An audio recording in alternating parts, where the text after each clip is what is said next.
പൊണ്ണത്തടിയും ഇക്കോണമിയും തമ്മിൽ എന്തെങ്കിലും ബന്ധമുണ്ടോ? സാമ്പത്തിക വിദഗ്ധർ പറയുന്നത് വളരെയധികം അടുത്ത് ബന്ധപ്പെട്ടിരിക്കുന്നു എന്നുള്ളതാണ്. ഗ്ലോബൽ ഒബിസിറ്റി ഒബ്സർവേറ്ററി ലോക രാജ്യങ്ങളിൽ നടത്തിയ സർവേയുടെ അടിസ്ഥാനത്തിൽ ഒബിസിറ്റിയുടെ ഇക്കണോമിക് ഇമ്പാക്റ്റ് ഇൻ ഇന്ത്യ അത് വളരെ വലുതാണ് എന്നാണ് അവർ നിഗമനത്തിലെത്തിയിരിക്കുന്നത്. അതായത് 2019 ഒബിസിറ്റിയുടെ ഇക്കണോമിക് ഇമ്പാക്റ്റ് ഇന്ത്യയിൽ ഏകദേശം 2.4 ലക്ഷം കോടി രൂപയാണ്. അതായത് നമ്മുടെ GDP-യുടെ 1.05%. ആളോഹരി രീതിയിൽ നോക്കുകയാണെന്നുണ്ടെങ്കിൽ ഏകദേശം 1800 രൂപയോളം അത് ഒരാൾക്ക് വരുത്തുന്ന ഇക്കണോമിക് ഇമ്പാക്റ്റാണ്. 2030 ആകുമ്പോഴേക്കും അത് 6.7 ലക്ഷം കോടിയായിട്ട് ഉയരും. അതായത് നമ്മളുടെ GDP-യുടെ 1.57%.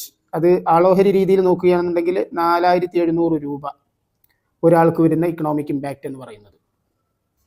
അപ്പോൾ ഇത് ഏത് രീതിയിലാണ് ഇക്കണോമിക് ഇമ്പാക്റ്റ് എന്ന് ചോദിച്ചു കഴിഞ്ഞാൽ, ഒന്ന് ട്രീറ്റ്മെൻറ്റ് കോസ്റ്റ്, ഹെൽത്ത് കോസ്റ്റ്, ഒബീസിറ്റിയുടെ ഫലമായിട്ട് നമുക്കുണ്ടാകുന്ന ശാരീരിക പ്രയാസങ്ങളും അത് ചികിത്സിക്കുന്നതിനാവശ്യമായിട്ടുള്ള ചിലവുകളും മറ്റുമാണ് ഒരു കോസ്റ്റ്. അത് ഡയറക്റ്റ് കോസ്റ്റ് എന്ന് പറയുന്നത്. ഇൻഡയറക്റ്റ് കോസ്റ്റ് എന്ന് പറയുന്നത് ലോസ് ഓഫ് ലൈവ്ലിഹുഡ്, അതായത് ഒബീസിറ്റിയുടെ ഫലമായിട്ട് നമുക്കുണ്ടാകുന്ന ശാരീരിക ബുദ്ധിമുട്ടുകളും അസുഖങ്ങളും കാരണം നമുക്ക് ജോലിക്ക് പോകാൻ പറ്റാതെ നമ്മളുടെ ലൈവ്ലിഹുഡ് നഷ്ടമാകുന്നത് വഴി ഉണ്ടാകുന്ന നഷ്ടം.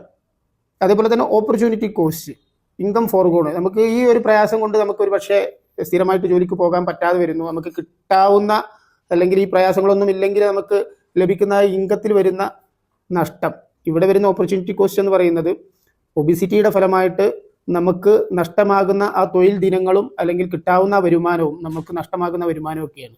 അതല്ലെങ്കിൽ നമുക്ക് നമ്മളുടെ പൊട്ടൻഷ്യലിൻ്റെ അടിസ്ഥാനത്തിൽ നമുക്ക് വർക്ക് ചെയ്യാൻ പറ്റാതെ വരുന്നു. അതായത് ഒരു ദിവസം 1000 രൂപ സമ്പാദിക്കാവുന്ന ഒരാളാണെന്നുണ്ടെങ്കിൽ ഒബിസിറ്റി കാരണം അതും പൊണ്ണത്തടി കാരണവും അതുമായി ഉണ്ടാകുന്ന ശാരീരിക ബുദ്ധിമുട്ടുകൾ കാരണം അയാൾക്ക് 500 രൂപയുടെ ഒരു ജോലി മാത്രമേ ഒരു ദിവസം ചെയ്യാൻ പറ്റുന്നുള്ളൂ എങ്കിൽ അതും ഓപ്പർച്യൂണിറ്റി കോസ്റ്റിൽ ഉൾപ്പെടുന്നതാണ്. അതും ഒരു നഷ്ടമാണ്, ഒരു നഷ്ടമായിട്ട് നമുക്ക് കണക്കാക്കാവുന്നതാണ്. മാത്രമല്ല ഇമോഷണലായിട്ട് നമുക്ക് സംഭവിക്കുന്ന സ്ട്രെസ്സുകൾ അതിൻ്റെ ഫലമായിട്ട് അത് നമ്മളുടെ പ്രൊഡക്ടിവിറ്റിയിൽ നെഗറ്റീവായിട്ട് ഇമ്പാക്റ്റ് ചെയ്യുന്നു. ഇതെല്ലാം ഉൾപ്പെടുത്തിക്കൊണ്ടാണ് ഇക്കണോമിക് ഇമ്പാക്റ്റ്, ഒബിസിറ്റിയുടെ ഇക്കണോമിക് ഇമ്പാക്റ്റ് ഇവർ കാൽക്കുലേറ്റ് ചെയ്തിരിക്കുന്നത്. അപ്പോൾ ആ ഒരു ഇക്കണോമിക് ഇമ്പാക്റ്റാണ് 2030 ആകുമ്പോഴേക്കും 6.7 ലക്ഷം കോടി രൂപയായിട്ട് ഉയരുമെന്ന് ഗ്ലോബൽ ഒബിസിറ്റി ഒബ്സർവേറ്ററി നടത്തിയ പഠനത്തിൽ അതിൻ്റെ പ്രൊജക്ഷൻ പ്രകാരം അവർ പറയുന്നത്.